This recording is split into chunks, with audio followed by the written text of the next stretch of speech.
Salut, j'ai grandi à Paris, entre les boulevards gris et les cafés pressés, et une famille quelque part à l'autre bout du monde, là où l'eau est turquoise et où les fleurs poussent un peu partout. Petite, quand je franchissais la porte de ma famille tahitienne, il se passait quelque chose de merveilleux. Le temps ralentissait, les gens riaient plus fort, et sur la table, toujours sur la table, il y avait de la nourriture. Pas juste des plats, mais des histoires. J'ai toujours aimé manger, pas comme les gens qui aiment manger quand ils ont faim, j'ai toujours cru que manger n'était pas un acte anodin. C'est un geste de pur bonheur, un acte de partage aussi ancien que l'humanité elle-même. Et si un plat pouvait dire ce que les livres d'histoire ont oublié de dire? Pour répondre à ces questions, parce que je cherche à faire quelque chose de sincère, je retourne à Tahiti, avec ma sœur.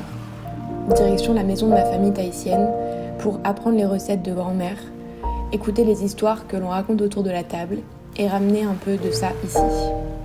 Parce que quelque part, je suis convaincue d'une chose, les cultures du monde ne se comprennent pas dans les musées. Elles se comprennent quand on fait, dans les cuisines, dans les odeurs, dans les gestes des mains qui préparent et dans les plats qui rappellent notre enfance. Alors, dans quelques jours, je prends l'avion pour partir.